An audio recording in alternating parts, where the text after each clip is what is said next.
निर्दलीय प्रत्याशी अजीत फोगाट ने गांव झिंझर में डोर टू डोर कर ग्रामीण क्षेत्रों में वोट देने की अपील। अजीत फोगाट को ग्रामीण के लोगों ने केले लड्डू से तोला गया। अजीत फोगाट को वही कहा। अजीत फोगाट ने दादरी क्षेत्र की हर जन समस्याओं से पूरी तरह वाकिफ हूं। दादरी शहर के विकास को लेकर स्पेशल पैकेज से सीवर पानी की समस्याओं का निदान करवाया जाएगा। ग्रामीण क्षेत्रों में पीने के पानी की समस्या दूर करूंगा। किस प्रकार का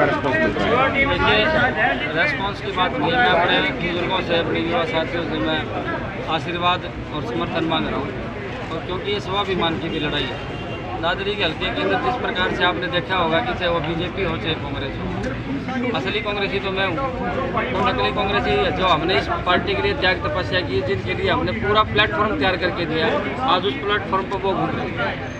हमारी पूंजी वो इस्तेमाल कर रहे हैं। हमने जो मजदूरी की, हमने जो खेत को जोतने का काम किया, फसल हमने खड़ी की, अब उसको काटने का जब टाइम था, उस पेड़ की छाया में हमें आराम करने का जो टाइम था, आज वो लोग उसके अंदर जो है ना, मैं ये कह सकता हूँ कि हमारे साथ बहुत बड़ा धोखा किया। तो चलो जो भी किया उन्होंने, लेकिन मैं अपने बुजुर्गों के पास सही मायने में आज आशीर्वाद लेने के लिए आया हूँ, और भरपूर आशीर्वाद इस गाँव ने मुझे दिया है। और मैं ये कह सकता हूँ कि चुनाव की 8 तारीख को जब रिजल्ट आएगा तो ये गाँव 100% एक तरफा माहौल इस गाँव का आपने देखा होगा।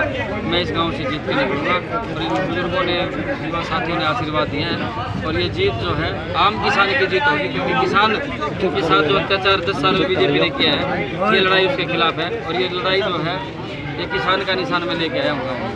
और मुझे आश्वासन दिया है कि किसान के बेटे हो, किसान को नहीं।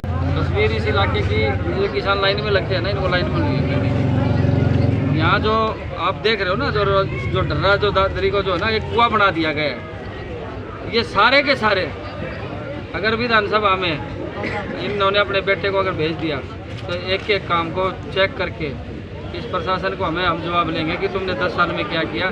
10 साल का रिकॉर्ड मांगूंगा कि कितने पैसे तुम्हारे पास है, कितने पैसे इस दादरी में खर्च किए। और जिन लोगों ने धांधली की है, क्योंकि आपको पता होगा, सारे गाँव वालों को भी मैं बताता हूँ, सबसे ज़्यादा रेवेन्यू अगर कोई देता है गुड़गांव के बाद तो दादरी देता है। करोड़ों रुपए हमारी खनन विभाग से आते हैं, और उन पैसे को अधिकारी और इस भाजपा सरकार के जो मोटे जो मंत्री बैठे हैं ना, उनके द्वारा बंदरबाट की जाती है। उस पैसे का हिसाब लेंगे और वो पैसा दादरी के अंदर लगाएंगे। जो आज अन्य पार्टियां तो सिर्फ अपने पार्टी के नाम का प्रचार कर रहे हैं। एक पार्टी में एक ऐसा नेता है जो सुबह पार्टी ज्वाइन की थी, शाम को जो है वो अपना चुनाव चिन्ह लेके आया था पार्टी से, और उसके बाद चुनाव प्रचार में मुझे अब लोगों ने बताया कि जेलर चुनाव लड़ रहा है, कैदी वोट मांग रहे हैं। इससे ज़्यादा विडम्बना और क्या होगी। किसी व्यक्ति की एक ऐसी, और हर रोज़ वीडियो वायरल हो रही है, गिड़गिड़ाते फिर रहे हैं, आपने देखी भी होंगी, सुनी भी होंगी बहुत सारों ने।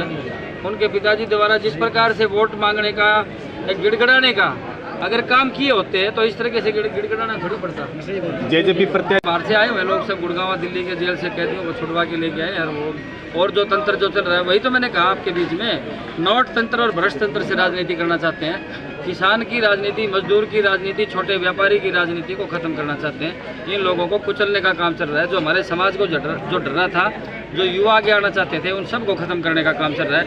ये सिर्फ और सिर्फ दिल्ली के जो गुड़गांव के अंदर जो लोग रहते हैं, वहाँ बड़े नेताओं के साथ बैठते हैं और बड़े बिल्डरों के साथ वहाँ व्यापार करते हैं, और वो एक कॉन्स्टिट्यूंसी चुनते हैं कि उस कॉन्स्टिट्यूंसी में 20, 30, 50 करोड़ रुपए लगाएंगे, एक कॉन्स्टिट्यूंसी को हम उठाएंगे, और जो है विधानसभा में हम जाएंगे। हमारे और बड़े काम जो है, हम बड़े बिल्डर बनना चाहते हैं वो, और इससे ज़्यादा कुछ नहीं है। लोगों की सेवा से कोई मतलब नहीं। सिर्फ लोगों की भावनाएं हैं जो मुझे इतना प्यार दे रहे हैं। तो किसी के साथ कई बार अन्याय होता है तो लोग भी न्याय करता है। कोई किसी 4 आदमी किसी का भविष्य तय नहीं करते, लोग और जनता की अदालत किसी का भविष्य तय करते हैं। एक अकेला कोई 2 आदमी, किसी की राजनीतिक पार्टी किसी का भविष्य तय नहीं कर सकती।